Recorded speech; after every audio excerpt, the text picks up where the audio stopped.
Countdown Till Christmas is brought to you by Princess Grams. Personalized, magical, musical greetings from your favorite characters. Learn more and send one at princessgrams.com.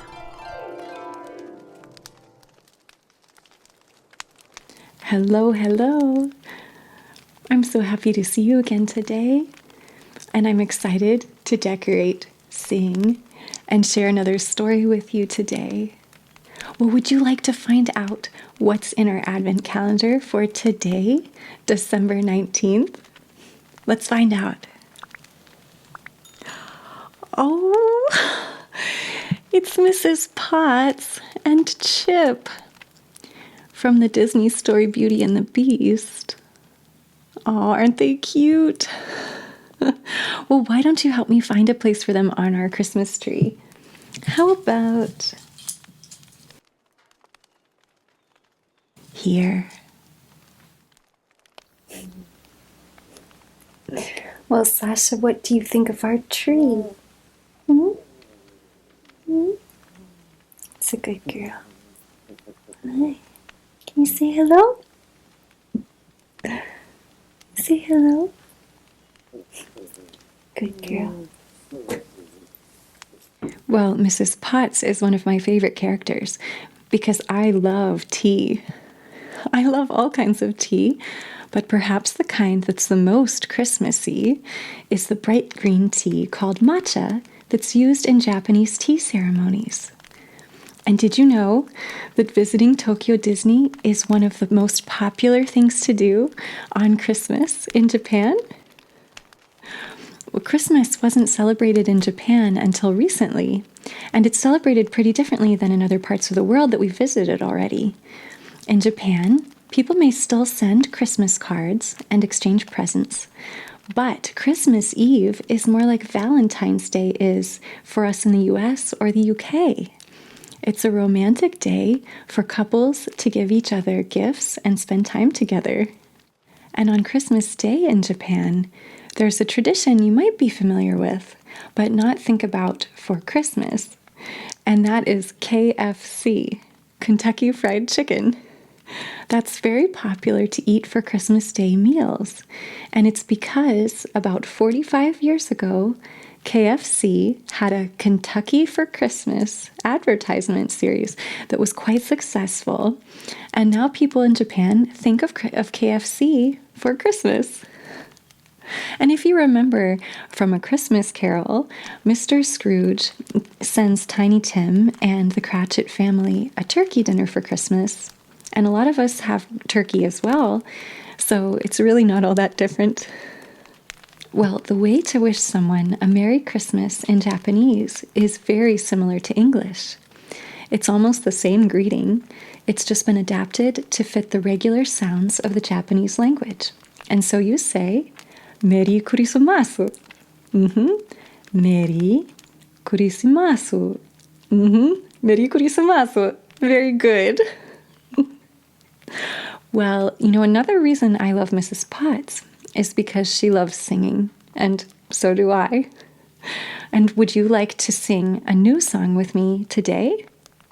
Okay, good. Well, today we're going to practice the song called Up on the Housetop. Do you know that one? It goes like this.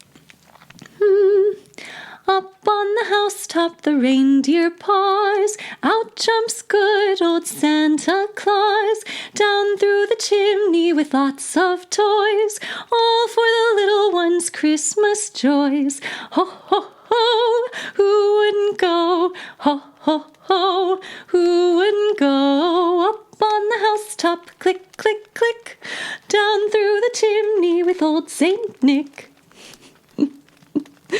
Well, why don't we try working on the first part of the song together? And the lyrics to that are, up on the housetop, the reindeer paws, out jumps good old Santa Claus. So here, Santa and his reindeer have just landed on someone's roof, and the reindeer pause, or they wait a minute, so that Santa can get out of the sleigh.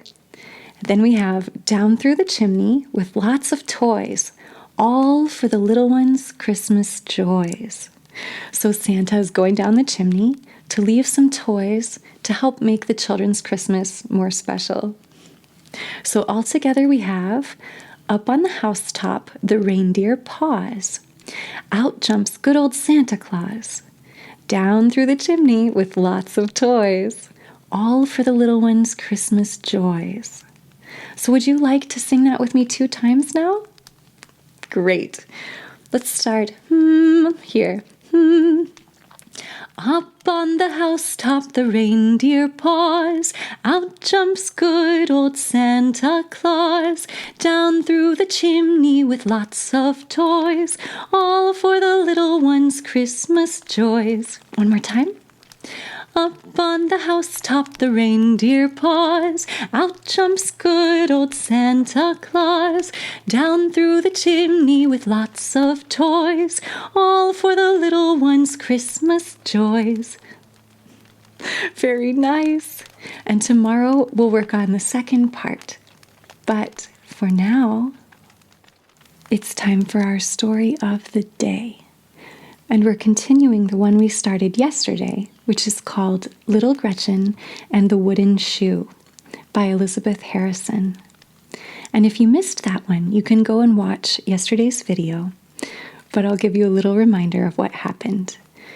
We met 2 people, little Gretchen and her granny, who live on the edge of the forest, and they are very poor, but they work hard to make enough to support themselves and to have food. And Granny works in the forest. She bundles the loose twigs and things to take to town to sell. And Gretchen sometimes goes to town with her. And yesterday they were just in town, and it's very close to Christmas. And Gretchen saw all of the beautiful decorations and toys that were in the town, and she was just asking Granny what she was going to get for Christmas. But Granny said, "Ah, child, you'll have no Christmas this year. We are too poor for that." "Oh, but Granny," interrupted little Gretchen, "think of all the beautiful toys we saw in the village today. Surely Santa Claus has sent enough for every little child." "Ah, dearie," said Granny, "those toys are for people who can pay money for them. And we have no money to spend for Christmas toys." "Well, Granny," said Gretchen, "perhaps some of the little children who live in the great house on the hill at the other end of the village will be willing to share some of their toys with me. They will be so glad to give some to a little girl who has none." Dear child," said Granny, leaning forward and stroking the soft, shiny hair of the little girl. "Your heart is full of love. You would be glad to bring a Christmas toy to every child, but their heads are so full of what they are going to get that they forget all about anybody but themselves." Then she sighed and shook her head. "Well, Granny," said Gretchen, her bright, happy tone of voice growing a little less joyous, "perhaps the dear Santa Claus will show some of the village children how to make presents that do not cost money, and some of them may surprise me Christmas morning with a present.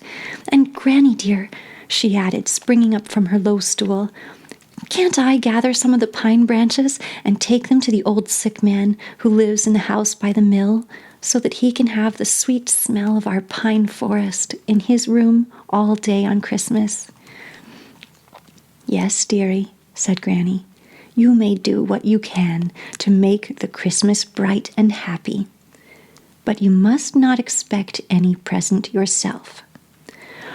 "Oh, but Granny," said little Gretchen, her face brightening, "you forget all about the shining Christmas angels who came down to earth and sang their wonderful song the night the beautiful Christ child was born.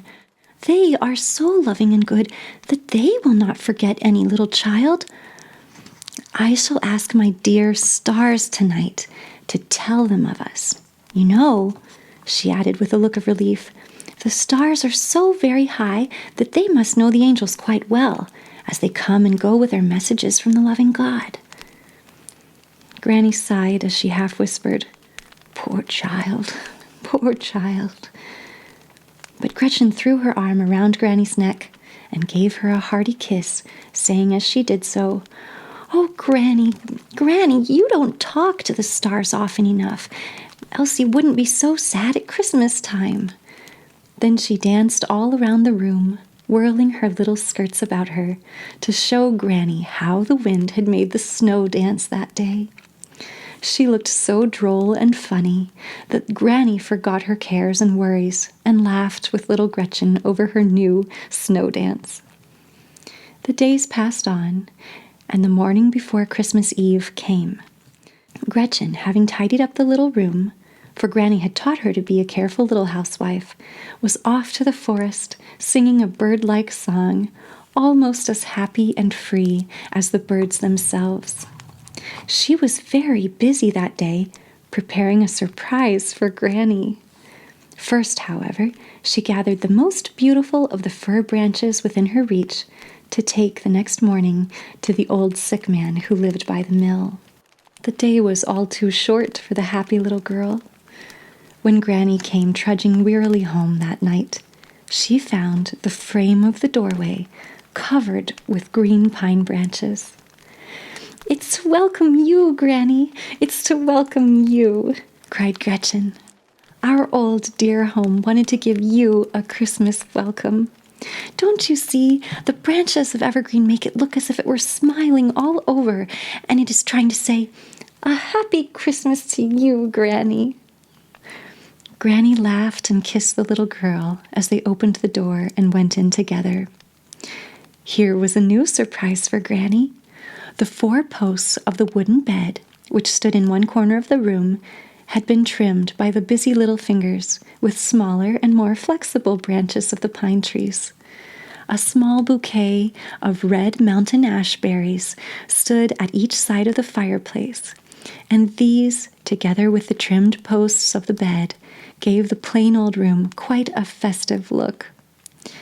Gretchen laughed and clapped her hands and danced about until her house seemed full of music to poor, tired Granny, whose heart had been sad as she turned toward their home that night, thinking of the disappointment which must come to loving little Gretchen the next morning.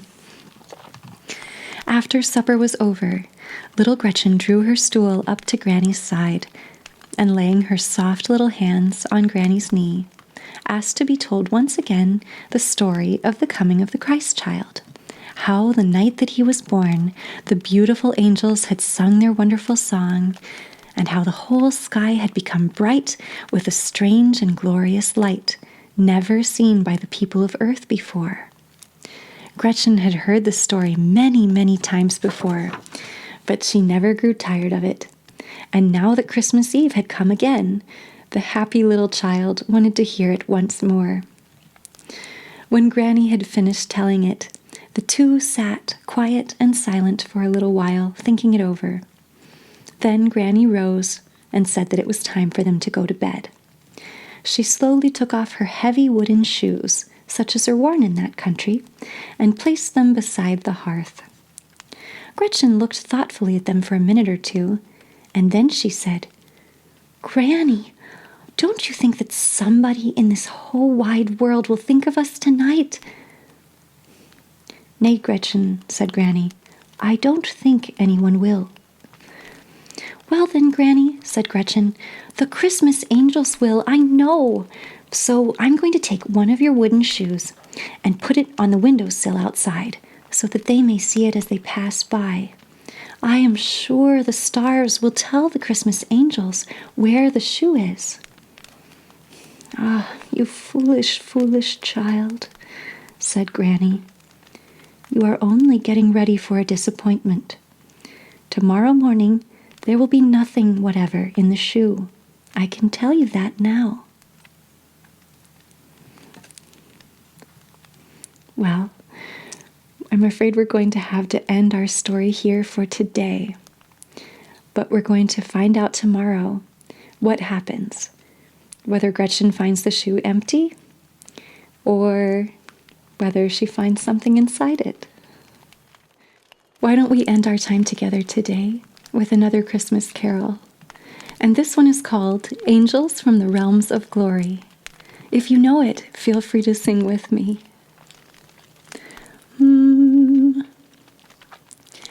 Angels from the realms of glory, wing your flight o'er all the earth.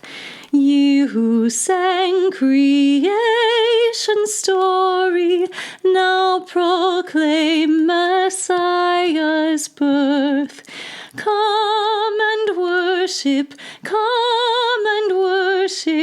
worship Christ the newborn King. Thank you so much for joining me today. I'll look forward to seeing you again tomorrow. Bye-bye.